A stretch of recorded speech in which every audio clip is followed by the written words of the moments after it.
எப்படி பர்மிஷன் கொடுக்கக்கூடாது, road show பண்ணக்கூடாது, எப்படியோ என்னென்ன கண்டிஷன்லாம் போடணுமோ அத்தனை கண்டிஷனையும் போட்டாங்க. நான் நீ எத்தனை கண்டிஷன் போட்டாலும் சரி, அத்தனை கண்டிஷனையும் நான் சரி பண்ணி என் தலைவரை நான் வரவேற்பேன் என்று சொல்லக்கூடிய அண்ணன் KS அவர்களுக்கு மீண்டும் இந்த நேரத்தில் நான் நன்றியை தெரிவிக்கிறேன். ஆகவே நீங்கள் எல்லோரும் 18ஆம் தேதி ஆவலுடன் காத்து கொண்டிருப்பீர்கள் என்பது எனக்கு தெரியும்.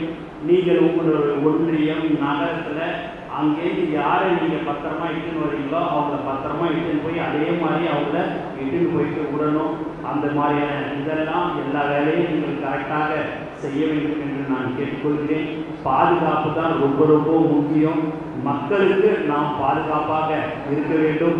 எக்காரணத்தை கொண்டும் மக்களுக்கு நாம் எந்த விதமான தொந்தரவும் கொடுக்கக்கூடாது என்றும் இந்த நேரத்தில் நான் தெரிவிச்சுக்கிறேன்.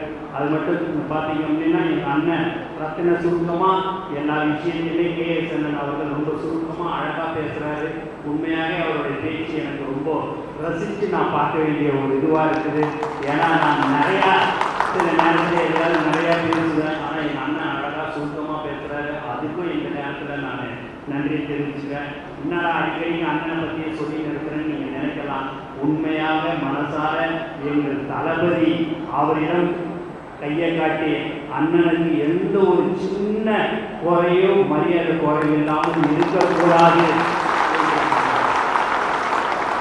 அதனால நம்மளுடைய கட்சி நம்மளை 50 வருடத்தோடைய அரசியலை விட்டுட்டு மற்ற கட்சியோடைய அரசியலை விட்டுட்டு நம்மளுடைய அரசியல் என்பது என்ன?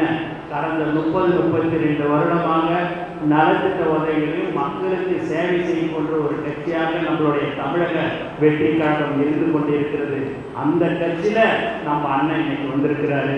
அவர் மந்திரியாக இருக்கும்போது எவ்வளோ பள்ளிக்கூடம் காலேஜுக்கு எல்லாமே கொடுத்தாரு, இடம் கொடுத்தாரு, எல்லாமே கொடுத்துருக்கிறாரு. பள்ளிக்கூடத்துக்கு சாங்ஷன் பண்ணியிருக்கிறாரு. நிறைய திட்டங்களை செய்திருக்கிறாரு. எவ்வளோ பேர் நான் இங்கே ஈரோட்டில் பார்க்கும்போது அவர் சேர்ந்தது ரொம்ப சந்தோஷங்க, எனக்கு அவர் வேலை வாங்கி கொடுத்தாருக்கெல்லாம் சொல்லும்போது உண்மையாகவே பெருமையாக இருக்கிறது. அவர் நம்முடன் இருக்கிறார். நம்மளுடைய ஈரோடு மண்ணு சொந்தக்காரர் இருக்கிறார் என்பது மிக மிக சந்தோஷமாக இருக்கிறது என்று